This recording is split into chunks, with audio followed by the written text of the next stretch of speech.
After 2 long months away, I returned to the place that still held the rhythm of my heart, Fairview. Not much had changed in the town itself. The same brick storefronts lined Main Street, sun-faded awnings stretching over windows filled with hand-painted signs. The cafe on the corner still gave off the warm, nutty aroma of roasted beans, and the soft hum of conversation drifted out when the door swung open. In the park, children squealed as they chased each other through piles of fallen leaves, the old oak tree towering above them like a gentle sentinel. It was also familiar, like a favourite song that picks up right where it left off, but it wasn't the town I'd come back to see. It was my family, my son, Marcus, his wife Cheryl, and most of all, my granddaughter, Grace. The aching quiet of my Florida condo had become unbearable after my husband's passing. I'd spent weeks there, adrift in the echo of his absence, sorting through drawers of insurance documents and old photographs, boxing up what was left of a life we had built together over nearly 4 decades. Closing the book on that chapter was bitter and heavy, but when Marcus called and offered for me to come stay for a while, I didn't hesitate. I needed something, someone to anchor me again. I needed Grace. She and I had always shared something special. Even when miles stretched between us, she found ways to keep us close. Her letters arrived every few weeks, thick with doodles in the margins and sealed with glittery stickers. She'd write about her latest school projects, funny things her little brother said, or a book she couldn't put down. There was a joy in her words, a spirit that reminded me of the little girl I once raised. Curious, thoughtful, just a bit defiant. I missed that light. When I pulled into the driveway of Marcus's suburban house, everything looked pristine. The lawn was freshly trimmed, the shutters painted a crisp navy blue. It was the kind of house that looked like it belonged in a brochure, polished, perfect, and slightly unreal. Marcus and Cheryl greeted me at the door with practiced smiles and polite hugs, the kind you give a neighbour or distant relative. Grace's hug, however, was different. She wrapped her arms tightly around my waist and didn't let go right away. When she looked up at me, there was something behind her smile, a flicker of weariness in her eyes that didn't match her age. We moved through the evening, like actors in a well-rehearsed play. Dinner was served in the newly renovated kitchen, marble countertops, stainless steel appliances, and pendant lights dangling like jewellery. Cheryl beamed as she gave me a tour, gesturing with her wine glass like a proud hostess. "We just finished the basement," she said. "Marcus insisted on the home theatre, and the pool, well, the kids love it." I nodded and smiled, offering the expected compliments, but a quiet discomfort settled in my chest. I'd sent money now and then over the past year, sometimes at Marcus's request, sometimes just because I wanted to help with Grace's future. The checks were always accepted with gratitude, but I'd assumed they were for practical things. Emergencies, college savings, not granite backsplashes and outdoor kitchens. And it wasn't just the money that unsettled me. It was the way things moved in that house. Grace helped with dinner without being asked, setting the table, bringing out extra napkins, clearing plates once we were done. She barely touched her food, but no one seemed to notice. After dessert, while Cheryl chatted about her yoga retreat and Marcus scrolled through photos of his latest golf outing, Grace disappeared upstairs. I found her later tucking her little brother into bed, brushing his hair off his forehead with a tenderness that seemed older than her years. There was something wrong in the air of that house, something brittle beneath the polish, an imbalance I couldn't quite name, but felt deeply in my bones. Still, I told myself it was too soon to judge. I'd only just arrived. Maybe it was the fatigue of travel, or the weight of grief still clinging to me like a second skin. Maybe I was imagining things, reading too much into the quiet moments and the forced smiles. I'd learned over the years that not everything is as it appears, and not every worry is worth voicing. But I also knew the difference between a child who is simply helpful and one who carries too much. That night, after everyone had gone to bed, I lay on the guest room mattress staring at the ceiling fan as it turned in slow circles. I could still hear the faint clink of glasses being rinsed in the kitchen, the occasional laugh from the television downstairs. My heart was restless. In the quiet, I whispered into the dark, "I see you, Grace. I'm here now." It wasn't just a promise, it was a vow, and I meant every word. In the days that followed, I watched more closely. I listened more than I spoke, taking note of the rhythm of the household, the small cues that often go unnoticed unless you're looking for them. Marcus and Cheryl were courteous enough on the surface. They smiled when they greeted me in the morning, asked if I'd slept well, offered coffee from a gleaming machine I couldn't figure out how to work. But beneath the pleasantries, their focus was sharply turned inward. Conversations at the breakfast table revolved around Marcus's clients, who he'd impressed, who owed him favours, and Cheryl's constant stream of appointments, spa treatments, Pilates, lunch dates with women who wore high heels even on a Tuesday. Meanwhile, Grace moved through the house with quiet precision. Each morning I heard her alarm before anyone else stirred. She padded down the hallway, barefoot and half asleep, to make scrambled eggs and toast for Tyler. She packed his lunch, added little notes to his bag, and helped him find his shoes.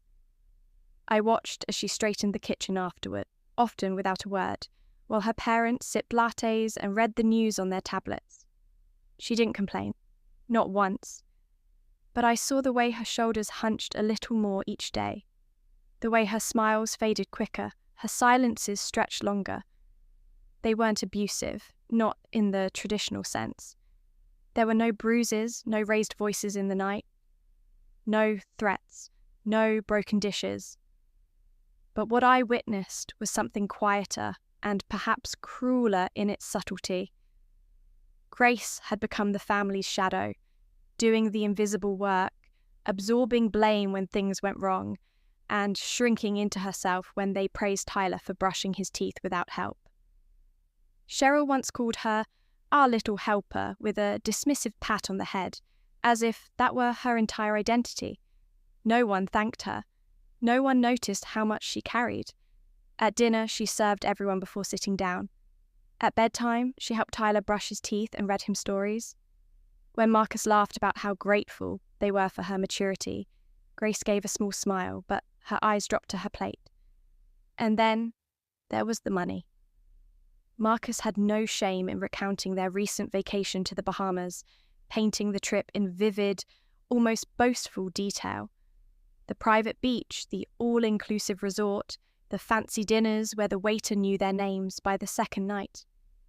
He showed me pictures on his phone, each one more extravagant than the last. In one, Cheryl held out her wrist to the camera, modelling a diamond bracelet that glittered beneath the tropical sun. "Got it for her at the resort boutique," Marcus said, grinning. "Just because, you know." I nodded, my throat tightening. When I asked gently about Grace's college savings account, the one I'd sent several checks for, he waved the question off with a shrug. "Oh, we've got time to worry about that later," he said. "Right now, we're just trying to live a little. Besides, she's only 15. I smiled tightly and changed the subject, but inside, something broke. The funds I had sent, the money my husband and I had put aside with such care, weren't investments in Grace's future. They were fuel for Marcus and Cheryl's indulgence. To them, my support was not a responsibility or a trust. It was a windfall, a bonus. And Grace? She saw none of it. No new clothes, no books, no quiet gestures of love. Just more chores, more silence. Each evening, I watched the same routine unfold. Marcus would collapse into the armchair, beer in hand, and turn on the news. Cheryl curled up on the couch with her phone, half listening, half scrolling. Grace would clear the table, scrape plates into the trash, rinse and stack the dishes. I began joining her, at first quietly, then more deliberately, drying plates, stacking silverware, sharing the load. In those stolen moments, I began to find her again. She told me about her favourite books, mysteries and fantasy novels, stories about girls who ran away and found strength in strange lands. She spoke of wanting to write someday, to tell stories of her own. One night, she admitted her dream, to live in a little house by the sea, where the windows stayed open and the curtains fluttered like wings. "Do you think that's silly?" she asked, cheeks pink, eyes hopeful. "Not at all," I said. "I think it's beautiful." She smiled then, really smiled, and it was like watching the sun rise after a long night. My heart ached. I wanted to scream at my son, to shake him until he saw what he was doing. I wanted to storm into the living room, grab that diamond bracelet from Cheryl's wrist, and demand they explain themselves. But I didn't. Not yet. I'd learned long ago that rage, while satisfying, rarely changes anything. What this situation needed wasn't fire. It was light. I needed to keep watching, keep listening.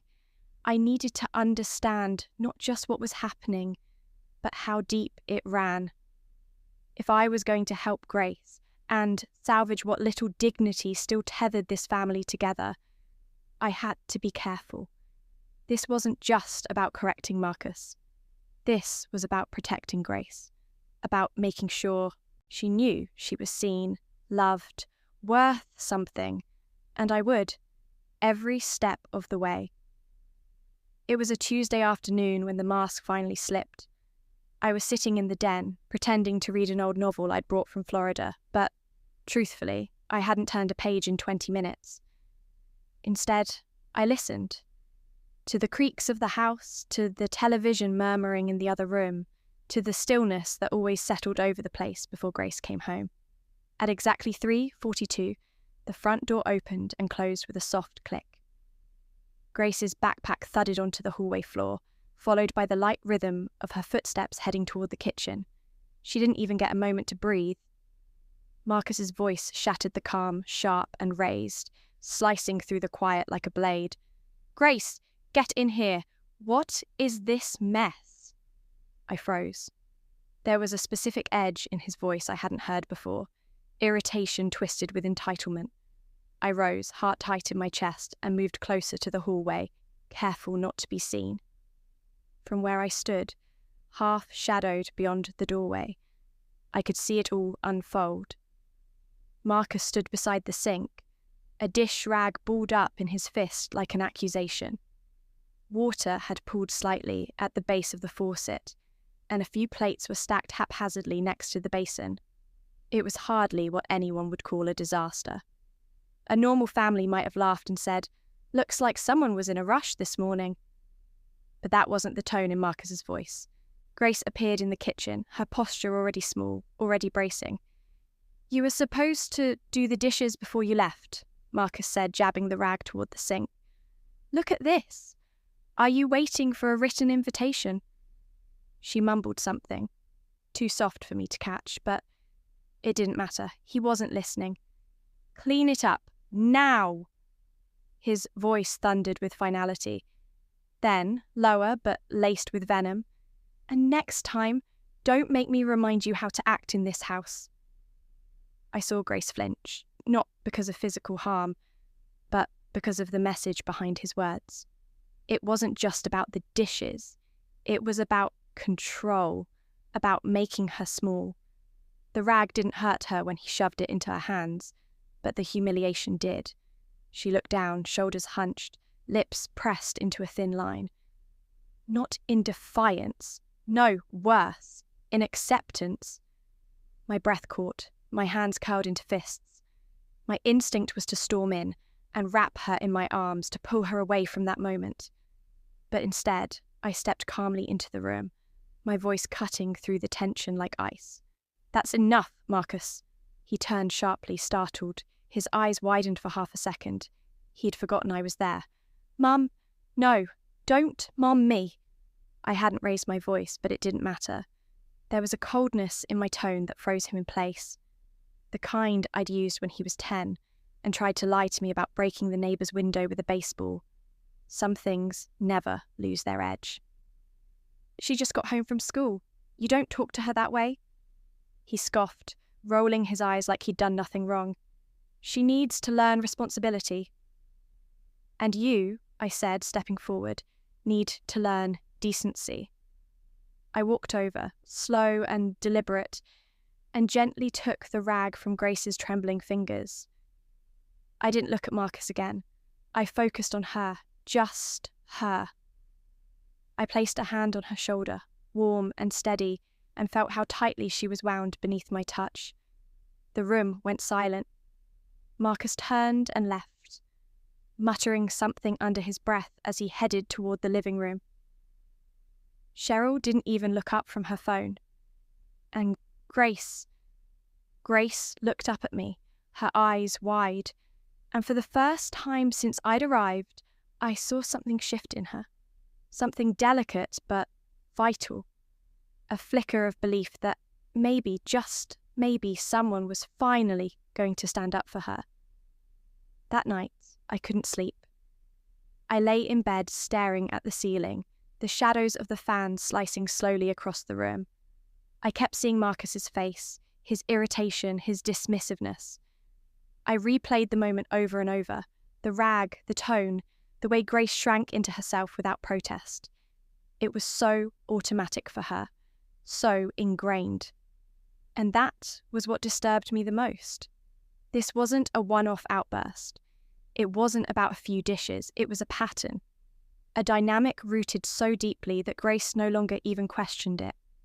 She had been conditioned to believe that her value came from her usefulness, from how quiet she could be, from how much she could do without complaint.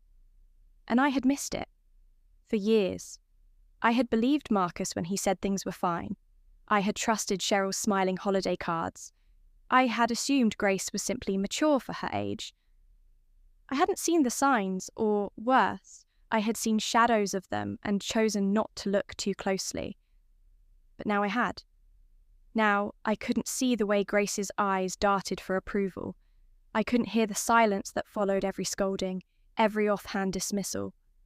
I couldn't forget the weariness in her voice when she talked about her dreams like they were faraway places she'd never visit. And I knew what I had to do next. No more pretending. No more excuses. I had a granddaughter who needed someone in her corner and a son who needed to be reminded what it meant to be a father, not just biologically, but emotionally, ethically, morally. This wasn't just about stepping in, it was about standing firm, for Grace, and I would, every step of the way. The morning after the incident, I found myself staring into my coffee cup, as if it held the answers I desperately needed. The steam curled upward, fragile and fleeting, much like the hope I felt for this family, hope that had already begun to fray. Marcus was gone by the time I woke, off to some meeting, dressed in his usual crisp shirt and tailored pants. Cheryl had already left for her yoga class, a schedule as tightly wound and luxurious as the life they created here. Grace had slipped out early too, her eyes downcast but her shoulders just a fraction straighter than the day before, perhaps buoyed by the small victory of my intervention. I sat in the kitchen long after they left, the house strangely quiet except for the ticking clock. The heaviness of the night's confrontation settled over me. What now? How deep did this rot go? Was Marcus even capable of change? Eventually, I pushed myself up and walked slowly toward Marcus's office, the one room I'd avoided until now. The door was open slightly, a faint scent of polished wood and expensive cologne greeting me as I stepped inside. The walls were lined with framed degrees, a testament to his hard work and ambition. Nearby, pictures of Marcus smiling proudly beside golf trophies and corporate awards reminded me of the man he used to be, or at least the man he wanted the world to see. His desk was pristine, save for an open envelope resting near the edge. My curiosity, or perhaps something more urgent, pulled me closer. The envelope contained a recent bank statement. I hesitated, fingers hovering over the paper. I told myself I wasn't prying. But maybe I was. Maybe I had been prying all along through silent observation, through worry gnawing at my chest like a persistent ache. The transactions were laid bare in neat rows. Restaurants with fancy names, jewelry stores, flights booked to places I couldn't pronounce. luxury retailers offering items I'd never dreamed of affording. Not a single entry marked for Grace. No deposits to her college fund, no tuition payments, no scholarships or savings, not even a textbook or new backpack. My stomach clenched. The money I had sent, money I'd imagined would keep the family afloat in lean times, that would give Grace a chance to dream bigger, had been spent on indulgence, on excess, on a lifestyle that ignored the very child it was supposed to support. I closed the statement, my hand shaking slightly. It wasn't just the money, it was the betrayal. When Marcus returned home that evening, briefcase in hand and still wearing the faint scent of his cologne, I was waiting. My face was calm, but my voice held the weight of everything I'd discovered. "We need to talk," I said. He stopped, eyes narrowing just a little, wary. "Is this about yesterday? Because No, Marcus. It's about everything." I spoke plainly, without anger, but with an unwavering resolve. I told him what I'd seen, the way Grace was treated, how she shouldered the weight of the house while they enjoyed their leisure, how the money I'd entrusted to them had been squandered on luxuries, while Grace's future went unprotected.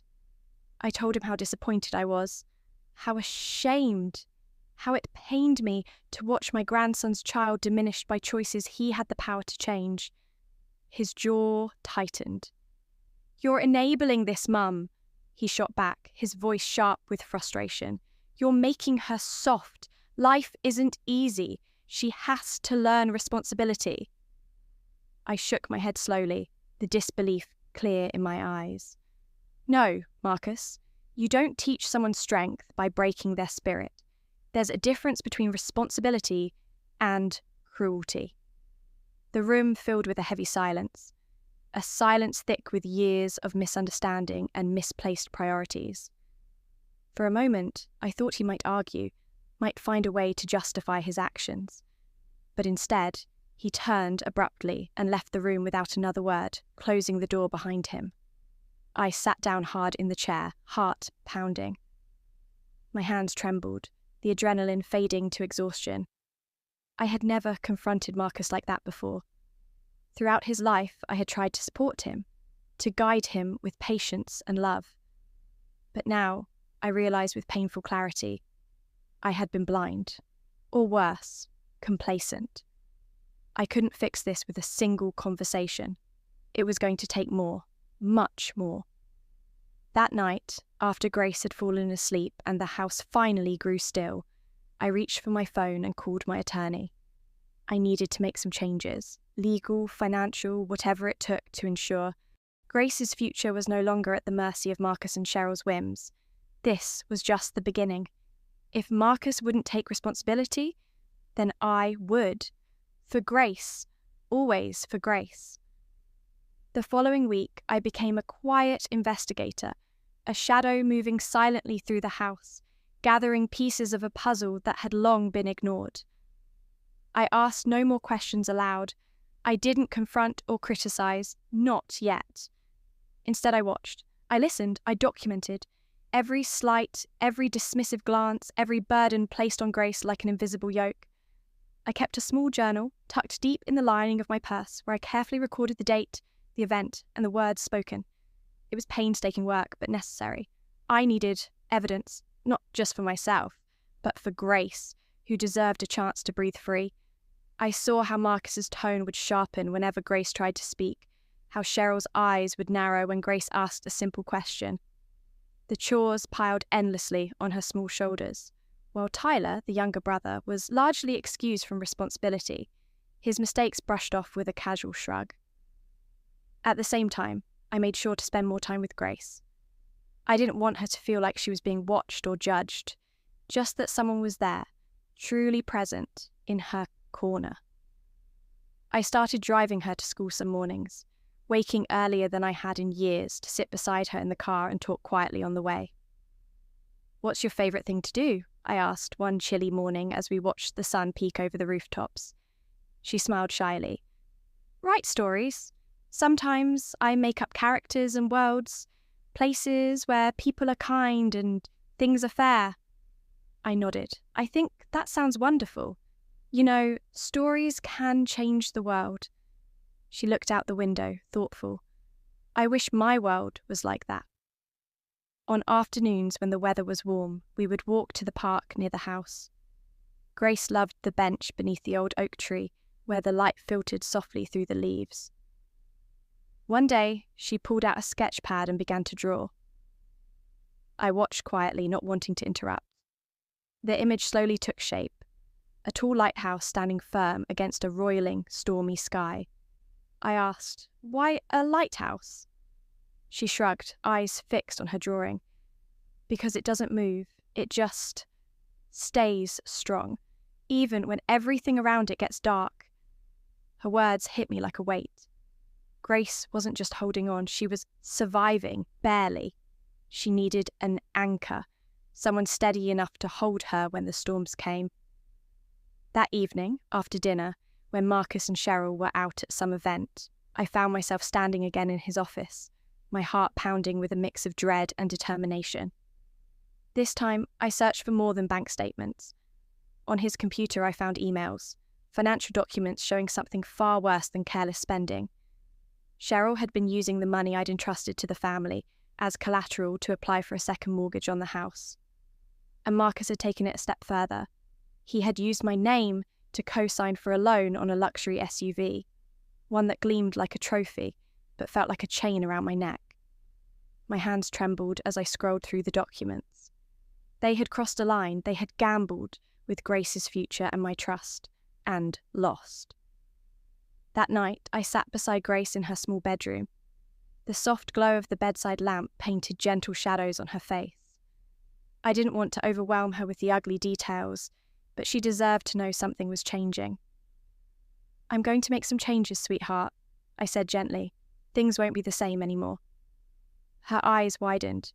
"What kind of changes?" I smiled softly. "The kind that means you won't have to carry so much weight alone. The kind that means someone is watching out for you. Always."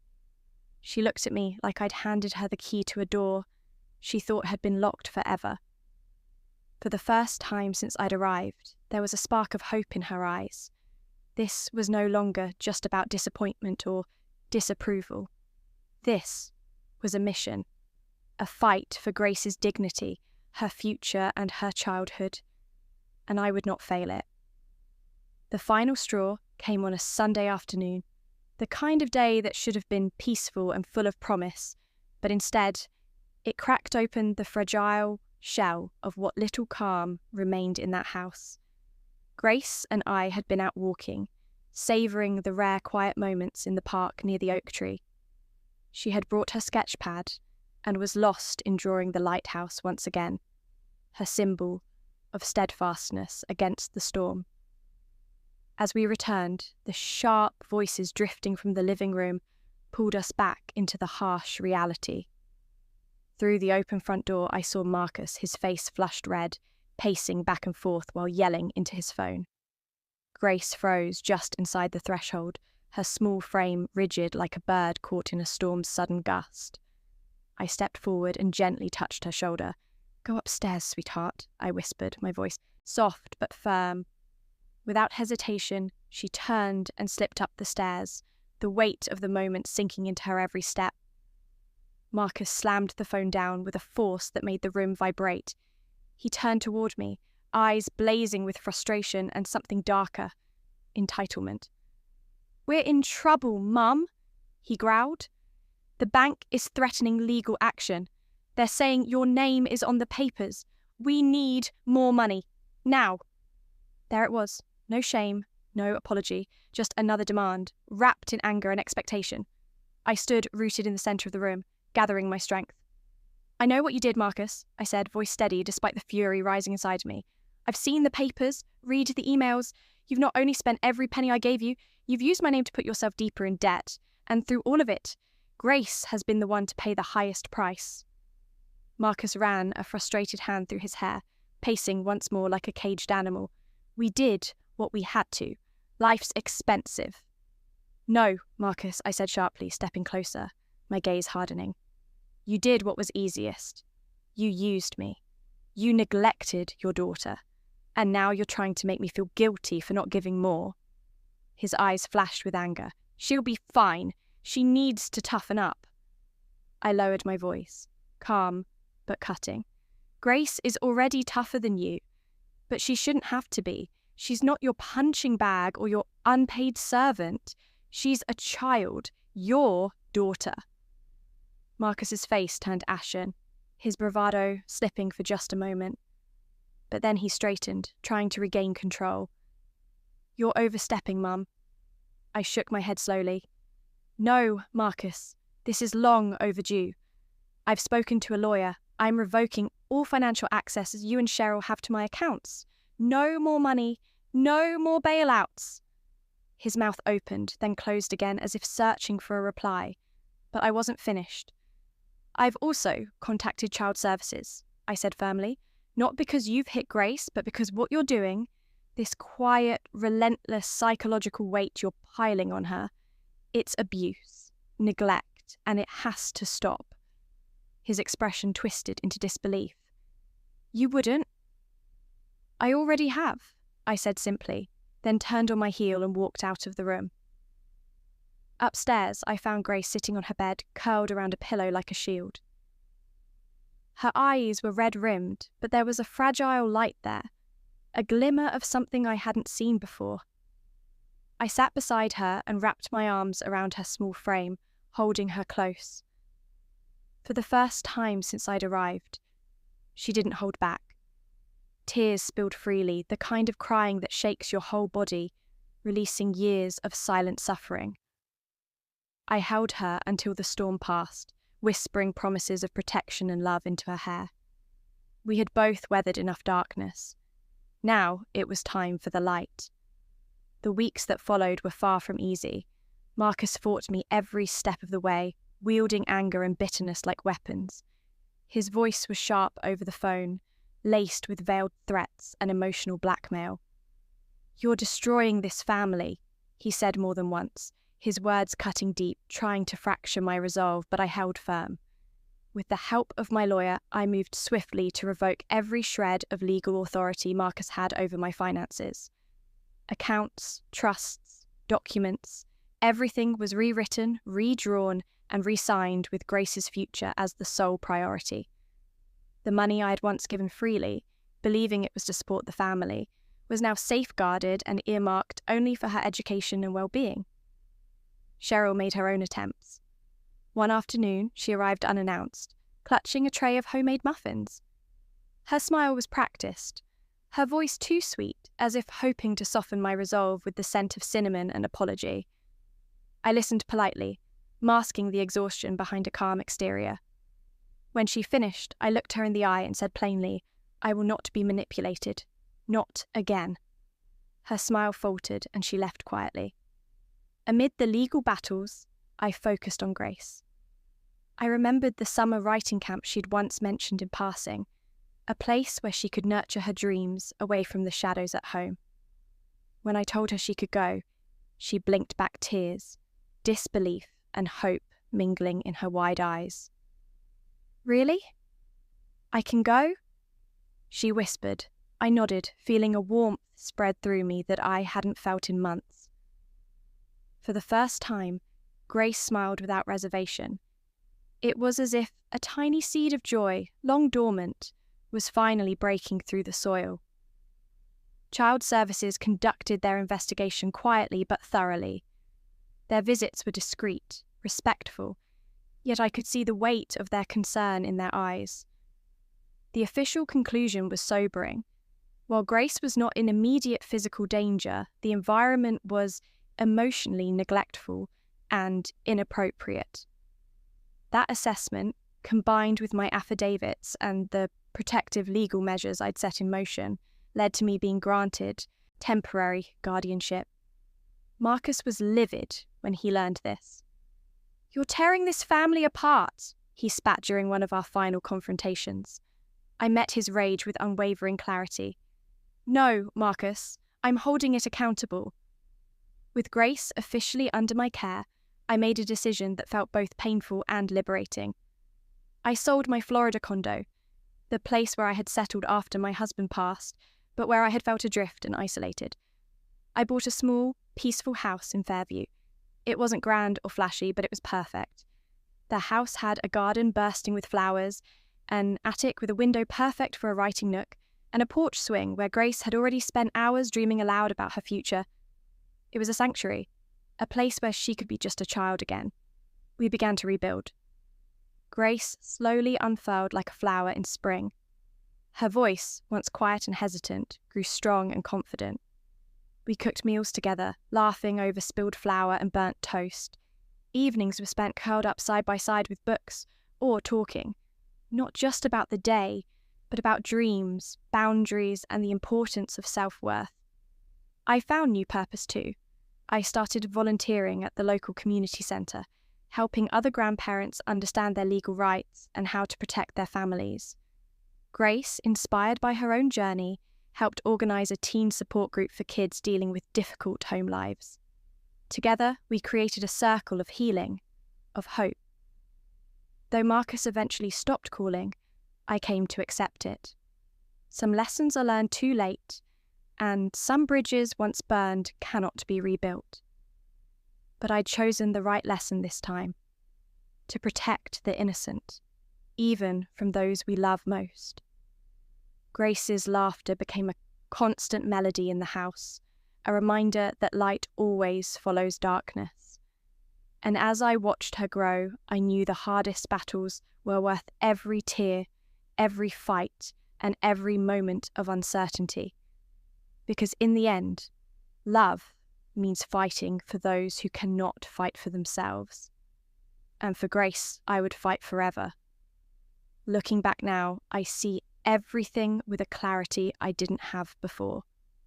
The years I spent enabling Marcus, turning a blind eye, offering support where there should have been accountability, weren't just mistakes. They were the seeds of a storm that nearly drowned my granddaughter. It's a painful truth to accept, but sometimes the hardest part of love is recognizing when our kindness has unintentionally caused harm. But storms, no matter how fierce, don't last forever. The sky clears, the air brightens, and the most beautiful horizons reveal themselves after the rain. Grace is thriving now. She's blossomed into a young woman full of promise and resilience. Her writing, once a secret passion scribbled in quiet corners, has earned awards at school and praise from teachers who see the fire in her words.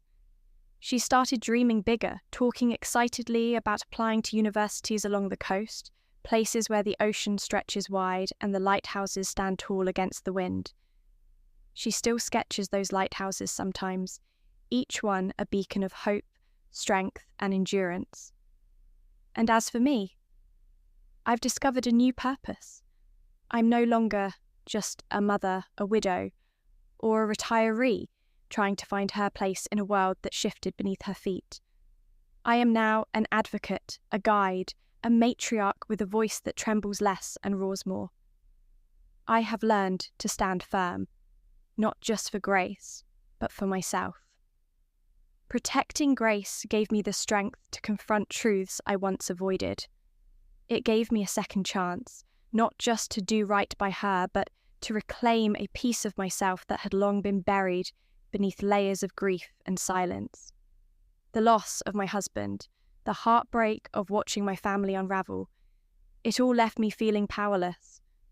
But stepping into this role, taking action, demanding better, it awakened something fierce and unyielding inside me.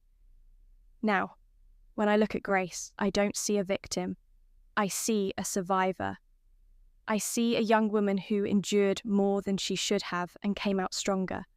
I see a writer whose words have the power to heal and inspire. I see a lighthouse, steadfast and glowing with quiet strength. And when she looks at me, I hope she sees what I've worked so hard to become. Her safe harbour in the storms she may face. Her family, not defined by blood alone, but by love, respect and protection. Her home, a place where she is valued, cherished and free to be herself. Our journey isn't over, not by any means. There will be challenges ahead, moments of doubt, days when the past tries to claw its way back in. But we face them together, stronger and more united than ever before. I've learned that family is not always perfect. Sometimes it's fractured, messy and painful, but it is also resilient, capable of healing when given the chance. It is built on the promises we make, not just with words, but through our actions. And so, as I sit here in the quiet of our home, with Grace's laughter drifting down from the attic where she writes late into the night, I feel a profound sense of peace. This is the home we chose, a home built on truth, courage, and unconditional love. The past will always be a part of us, but it no longer defines us. We are the authors of our own story now, and I am so proud of the chapter we are writing together, because at the end of every storm, there is a light waiting to be found, and for Grace and me, that light will always be the promise of tomorrow.